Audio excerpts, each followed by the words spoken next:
All right, everyone, right now there is a mass propaganda campaign by the legacy media to try to cast off populism as anti-capitalistic. The idea is that they're worried because more and more Republicans are becoming populists.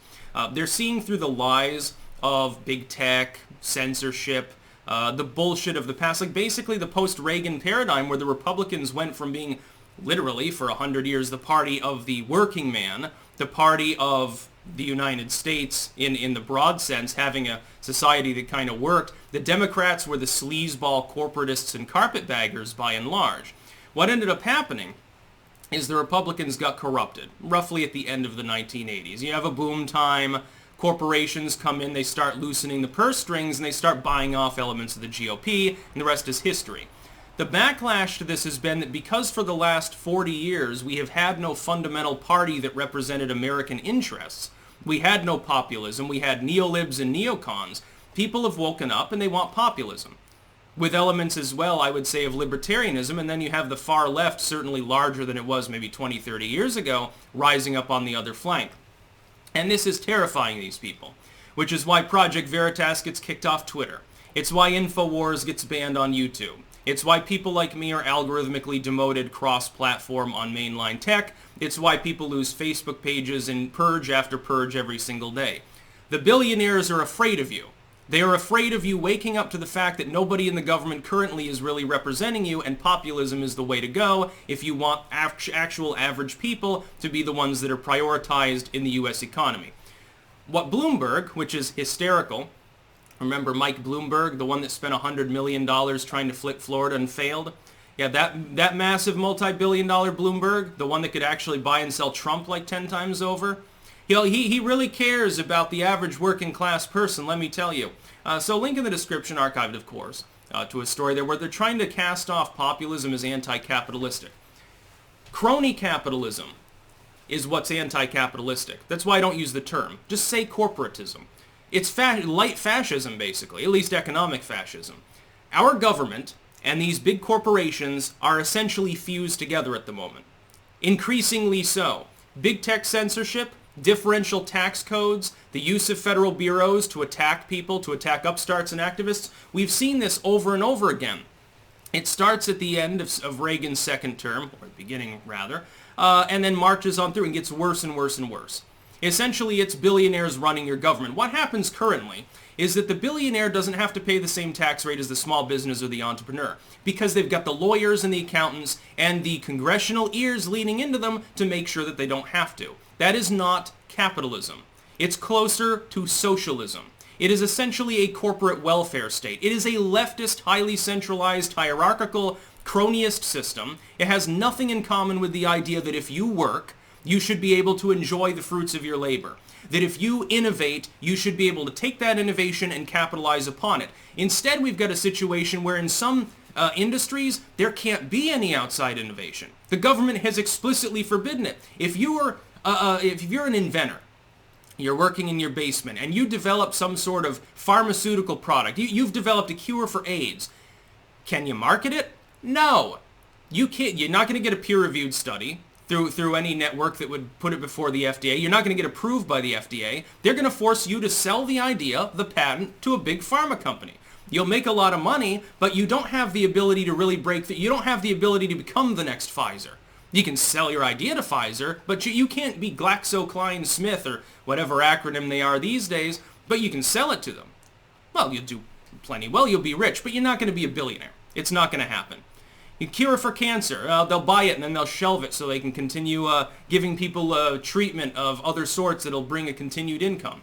That's the way the system works. It's not capitalism. Capitalism is the FDA is not in your way. If you can show to people compellingly that your product actually works and conforms to the basic rigorous standards of basic testing, you should be able to put it out there and develop it yourself and force those companies to compete to try to buy it, and maybe you'll sell, maybe you won't. Instead, we've got a Gilded Era sort of thing where if you try to do that, you'll get your door busted down. Thugs will come in the middle of the night and raid you. And they'll take all of your shit and throw you in jail, and there won't be any help for you. That's not capitalism. That's highly top-down, highly centralized, far-left state control in coordination with the same corporate entities that fund them. Where do you think all their money comes from? Most of these people in Congress, Their money does not come from the salary that you, the taxpayer, pay them. It comes from book deals, where they write a book. It could be the most boring fucking ass book ever, but somehow they sold 1 million copies. Oh, who bought the copies? A Chinese slush fund. A US corporation winked and nodded to them, put money into a Chinese slush fund, and they were all shipped to China, where they were immediately put in a landfill, let me tell you. But you made a huge amount of money. You got your millions of dollars. Speaking fees. Oh, well, yeah. How is it Nancy Pelosi's, fucking $100 million or something? She's a 1% of a 1%er now. How'd she get the money? It wasn't from a salary. Yeah, she makes, high 6 figures, or maybe 7, Californian, but she doesn't make that much money. Certainly not. How'd she get it? Speaking fees. $50,000 a plate gala. It's basically a bribe. It's a buy-off. It's how the corporatists bought your government. That is not capitalism. Populism is capitalism. The concept that government should be restrained from taking that money, the corporations can make as much money as they want, that should not be using the machinations of government to prevent all competition. Competition is capitalism. It's literally capitalism. It's the lifeblood of that system of economic governance. It's the ability of me, a self-employed individual, to have equal latitude with any other person in the same field, try to outcompete them, work hard, maybe expand, maybe just get by. It's according to my ability, and not according to my needs. It's according to your ability to drive forth the engine of progress and to produce something that other people consider of tangible value. That's capitalism. A true free market and real free trade. Capitalistic trade is not two governments have agreed that the corporations in one another's countries can go in and exploit everyone. That's not capitalism. That's global cronyism. It's closer to communism. It's not capitalistic in any way, shape, or form. The only people that are involved in that so-called free market are people that have bought the government off. That centralized system has to have high amounts of power in order to administer such a grift. That's not capitalist. That's not a free market. It's certainly not free trade. You try engaging in the trade lines. See what happens. Try starting a business. Have you ever heard of a book called Everything I Want to Do is Illegal? And it's about a couple, they tried to start like a home farm and stuff, and the amount of bureaucracy, legalese, red tape, lawsuits, harassment that you have to go through to have a meaningful business, even like a side hustle. Fucking there have been kids who have been ticketed by their cities for having a lemonade stand because they didn't have a license to sell food. This is not a joke. That is not capitalism. We had plenty of capitalism until relatively recently. It started disappearing in the Gilded Era. Really, that's when the beginning of the end of U.S. capitalism was in the late 1800s. The period of greatest expanse and prosperity and innovation predates the government's involvement in most of the bureaus that it administers. And after that, it slowly eked away more and more of it because it was getting bought up more and more by corporations that, again, don't exist in a capitalistic framework. They hold meetings together to coordinate their actions now. They aren't even competing with each other. They have formed a global trust. And it's not U.S. firms. It's not even U.S. economy. It's just a globalist economy. It's multinationals. And that's the whole fucking problem. Populism, preferably around the entire world, and uprisings of boycotts against these companies is the only way that things are going to go forth and actually get better for the average person.